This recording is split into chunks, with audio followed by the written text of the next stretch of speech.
శ్రీ విష్ణు రూపాయ నమశివాయ.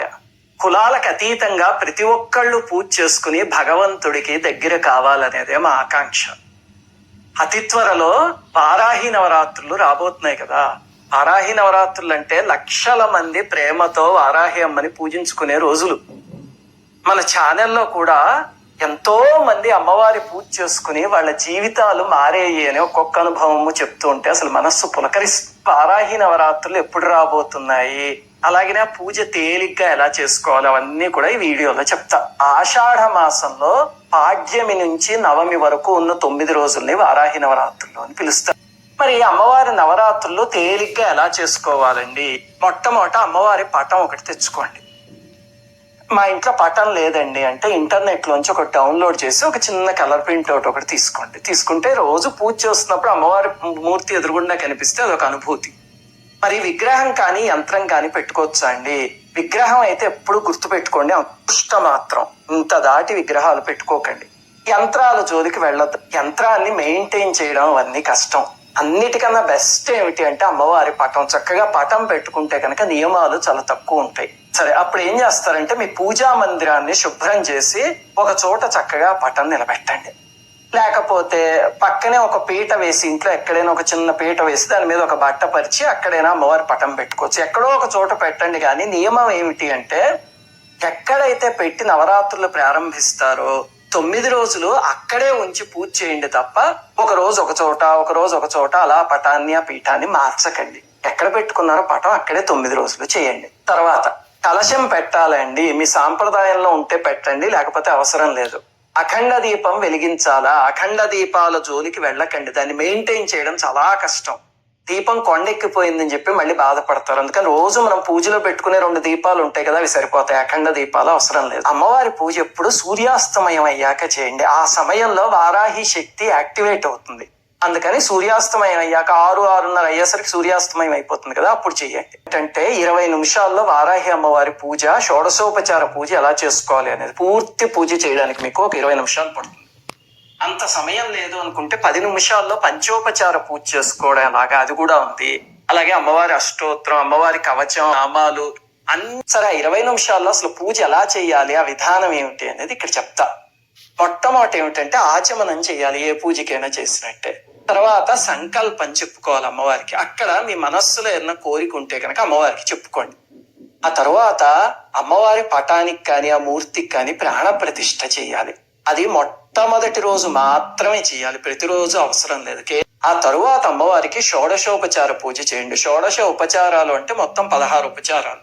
ఆ పూజ చేస్తూ 10 ఉపచారాలు పుష్పము ఆభరణం అయ్యాక అప్పుడు అంగ పూజ చేయండి అమ్మవారికి. ఆ తరువాత మీకు వారాహిదేవి స్తుతి ఉంది, అది తప్పకుండా చేయండి. చాలా చిన్న స్తుతి, చాలా గొప్పగా ఉంటుంది అమ్మవారి స్తుతి. అది అయ్యాక మీకు ఇంకా సమయం ఉందనుకోండి, వారాహి అమ్మవారి అష్టోత్తరం చదువుకోండి. ఇంకా సమయం ఉంటే కవచం చదువుకోండి. ఇవేవి కాకపోయినా 16 నామాలు ఉన్నాయి, అవి కూడా చదువుకుంటూ చక్కగా పువ్వులతోనో కుంకుమతోనో అమ్మవారికి పూజ చేసుకోవచ్చు ప్రతిరోజు, అష్టోత్తరంతో కానీ నామాలతో కానీ. లేదు మీకు లలితా సహస్రనామం వచ్చు అనుకోండి, అది కూడా చదువుకోండి. లలితమ్మ వారు వారాహిదేవి ఒక్కరే. లలితమ్మ వారి యొక్క నేను అహం అనే ప్రజ్ఞ నుంచి వారాహి అమ్మవారు పైకొచ్చారు.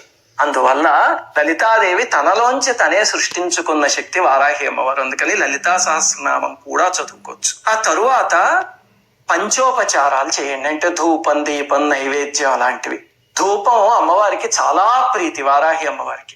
అందుకని రోజు ఏం చేస్తారంటే చక్కగా సాంబ్రాణి పొగలాంటిది తీసుకొచ్చి వేయండి. లేకపోతే అగరబత్తులో ఒక 2-3 వెలిగించి ధూపం ఇవ్వండి.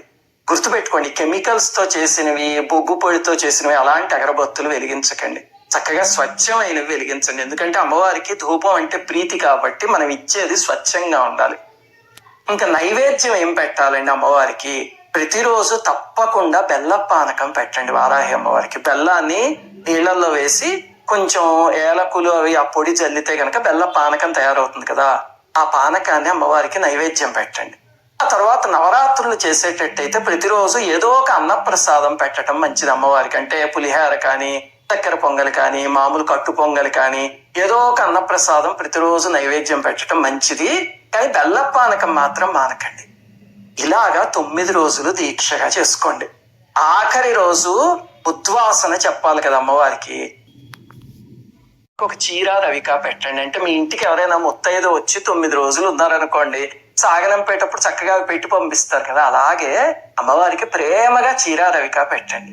అంటే లేదండి నేను చీర పెట్టలేను, పర్వాలేదు రవిక పెట్టండి, పసుపు కుంకుమ అవన్నీ అమ్మవారికి ఇచ్చి అప్పుడు సాగనంపండి. అయితే ఆ చీర ఏం చెయ్యాలి అంటే మీరే కట్టుకోవచ్చు, లేకపోతే మీ ఇంటికి ఎవరైనా ముత్తైదు వచ్చారనుకోండి, వాళ్ళనే వారాహి అమ్మవారి స్వరూపం కింద భావించి వాళ్ళకి ఆ చీర పెట్టండి, ఎలాగైనా పర్వాలేదు. కాకపోతే కొన్ని నియమాలు గుర్తుపెట్టుకోండి. నవరాత్రి దీక్షలా చేయదలుచుకుంటే మాత్రం మీరు మొదలు పెట్టాక ప్రతిరోజు 9 రోజుల పాటు చేయాలి. అంతేగాని ఏదో 3వ రోజు నేను షాపింగ్కి వెళ్ళాలండి, రోజు 4వ రోజు మా ఇంటికి బంధువులు వస్తున్నారండి, అలాగ మధ్యలో బ్రేక్ ఇవ్వకండి. దీక్ష అంటూ చేస్తే నిష్టగా చేయండి. అలాగే దీక్ష చేసిన 9 రోజులు బ్రహ్మచర్యం, సాత్విక ఆహారం, అలాగనే వీళ్ళ మీద వాళ్ళ మీద నోరు పాడేసుకోవడం అలాంటివి చేయకండి. ధర్మ మార్గంలో నడవండి. ఇవేవి నేను పాటించలేనండి అంటే నాకు పొద్దున్న లేవగానే ఎవరో ఒకళ్ళని తిట్టకపోతే నేను తట్టుకోలేను, ప్రతిరోజు నేను తిట్టాలండి అనుకున్నారనుకోండి, అప్పుడు దీక్ష చేయకండి. అలాగే బ్రహ్మచర్యం అసలు మా భార్యాభర్త పాటించలేమండి, మేము 9 రోజుల పాటు వేరే ఉన్నాం అంటే విడాకులకు వచ్చేస్తుంది మాకు అనుకున్నారనుకోండి, అసలు ఇలాంటి దీక్షలు చేయకండి. అప్పుడు మామూలుగా అమ్మవారి పూజ ఏ రోజైనా చేసుకోండి. నవరాత్రి దీక్ష కింద చేస్తే మాత్రం తప్పకుండా ఈ నియమాలు పాటించాలి. మరి మీకు సందేహం వస్తుంది, స్త్రీలు ఇంట్లోకి రాకూడదు కదా, మరి అప్పుడు ఎలాగండి? నిజంగానే అలాంటి టైంకి వచ్చింది అనుకోండి, ఒక 4 రోజులు మానేసేసి 5వ రోజు నుంచి పూజ చేసుకోండి. ఆ 4 రోజులు ఇంట్లో ఎవరైనా చేసేవాళ్ళు ఉన్నారనుకోండి, చక్కగా ఆడియో పెట్టేసుకుని మీరు చేసేసుకోవచ్చు. అది పెట్టుకుని పానకం ఆరిగిం పెట్టమనండి. పానకం అయితే ఎవరైనా తయారు చేయగలరు కదా. అయిపోయాక మీరు 5వ రోజు నుంచి చేసుకోండి. అలాగనే ఆఫీసులో ఏదో ఇష్యూ వచ్చింది, అప్పుడు ఎలాగండి అంటే సామాన్యంగా గుర్తుపెట్టుకోండి, ఇలాంటివి ఏమైనా భార్యాభర్త కలిపి చేస్తే కనుక వాళ్ళిద్దరి మధ్య సఖ్యత పెరుగుతుంది, ఆ ఇంటికి ఒక శక్తి వస్తుంది. మా ఇంట్లో కూడా సంవత్సరంలో 4 నవరాత్రులు నేను నా భార్య కలిసే పూజా మందిరంలో కూర్చుని చేస్తాం, ఎప్పుడు చేసిన.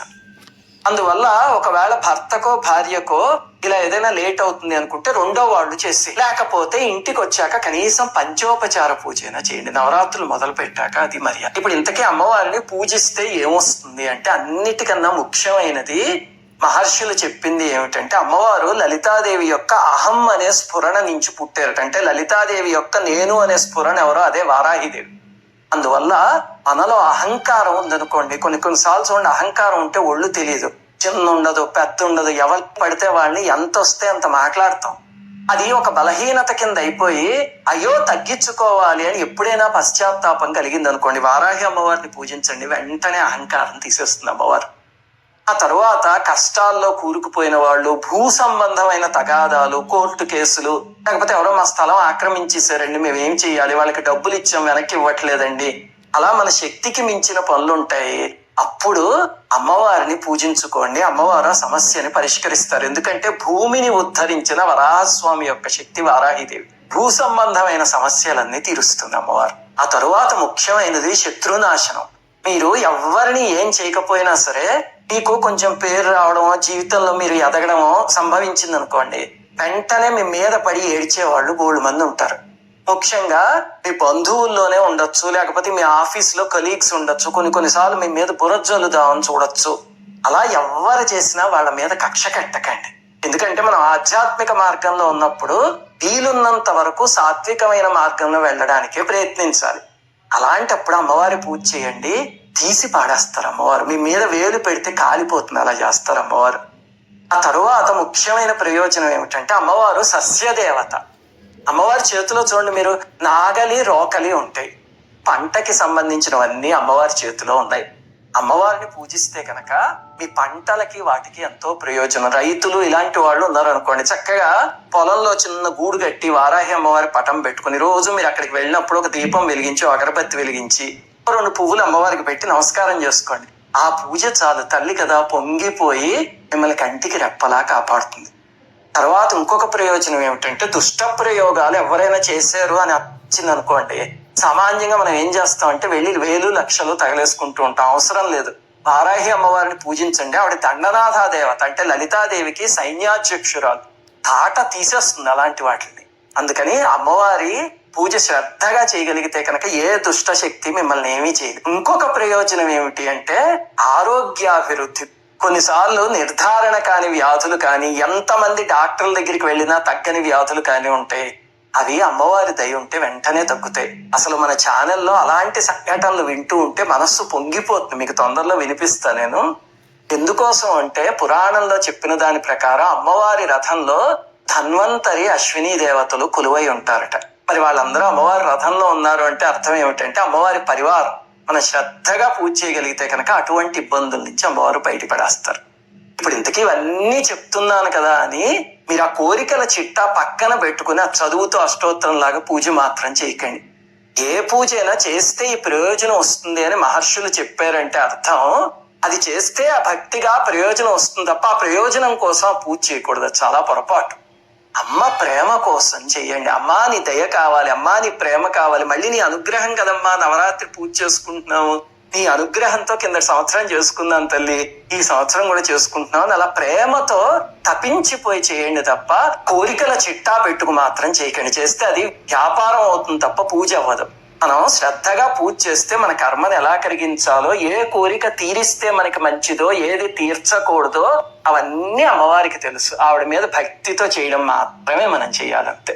ఈ అమ్మ అనుగ్రహం కలగాలని కోరుకుంటూ అమ్మవారి దయ వల్ల ఇంకొన్ని వేల జీవితాలు మారాయి అనుకోండి, ఆ కన్నా సంతోషించే వాళ్ళు ఇంకెవరూ ఉండరు.